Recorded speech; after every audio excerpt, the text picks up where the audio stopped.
Hi, ഈവനിങ്ങിൽ ഒരു ചായ കുടിക്കാൻ വേണ്ടി പുറത്തേക്ക് ഇറങ്ങിയതാണ്. അപ്പോൾ ചായ മാത്രം ആക്കണ്ട, എന്തെങ്കിലും കഴിച്ചേക്കാമെന്ന് വെച്ചിട്ട് നല്ലൊരു സ്പോട്ട് അന്വേഷിച്ച് ഇറങ്ങിയതാണ്. ഈവനിങ് ടൈമിൽ നല്ലൊരു സൺസെറ്റൊക്കെ കണ്ട് അതുപോലെ തന്നെ പാടവരമ്പത്ത് ട്രെയിൻ പോകുന്നതൊക്കെ നോക്കി ആസ്വദിച്ചിരിക്കാൻ പറ്റുന്ന നല്ലൊരു കിടിലൻ സ്പോട്ടാണ് ഇപ്പോൾ വന്നിരിക്കുന്നത്. നമ്മുടെ മുട്ടം മെട്രോ യാർഡിൻ്റെ അടുത്താണ് ഈ സ്പോട്ട് വരുന്നത്. കളമശ്ശേരി മുട്ടം ഭാഗത്തുള്ളവർക്ക് എല്ലാവർക്കും അറിയാവുന്നൊരു സ്പോട്ടായിരിക്കും ഇത്. മിക്കപ്പോഴും ആളുകൾ വൈകുന്നേരങ്ങൾ സ്പെൻഡ് ചെയ്യാൻ വരുന്നൊരു സ്പോട്ടാണ്. നല്ല ഫുഡും അതുപോലെ തന്നെ നല്ല കാഴ്ചകളൊക്കെ ആസ്വദിച്ചിരിക്കാൻ പറ്റുന്ന നല്ല കിടിലൻ സ്പോട്ട്. റീൽസ് കണ്ടിട്ടാണ് ഞാൻ ഈ സ്പോട്ടിലോട്ട് എത്തുന്നത്. ജഗ്ഗീസ് കിച്ചൺ എന്ന് പറഞ്ഞിട്ടുള്ളൊരു തട്ടുകടയുടെ അവിടെ ചെന്ന് കഴിഞ്ഞപ്പോഴാണ് മനസ്സിലായത് ഫുഡ് വ്ളോഗർ ജഗ്ഗൂസിൻ്റെ ഫാമിലി റൺ ചെയ്യുന്നൊരു തട്ടുകടയാണ്. ഇവരുടെ മെയിൻ ഹൈലൈറ്റ് എന്ന് പറഞ്ഞു കഴിഞ്ഞാൽ ഇവിടെ എന്ത് ഐറ്റംസും 90 റുപ്പീസിൽ താഴെ മാത്രമേ ഉള്ളൂ. മാത്രമല്ല ഇവിടെ നമ്മൾ പല പല തട്ടുകടകളിലും റെസ്റ്റോറൻറ്റുകളിലൊക്കെ പോയി ട്രൈ ചെയ്യേണ്ട ഐറ്റംസ് ഈ ഒരു ഒറ്റ കടയിൽ ചെന്ന് കഴിഞ്ഞാൽ നമുക്ക് കിട്ടുന്നുള്ളതാണ് അവിടുത്തെ മെയിൻ ഹൈലൈറ്റ്.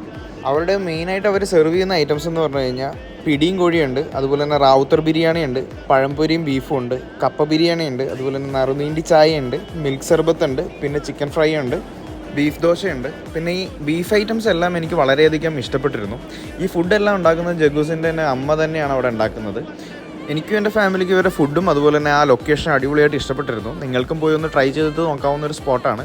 ലൊക്കേഷൻ ഗൂഗിൾ മാപ്പിലുണ്ട്. ജഗ്ഗീസ് ഫുഡ് കഫേ എന്ന് സെർച്ച് ചെയ്താൽ മതി.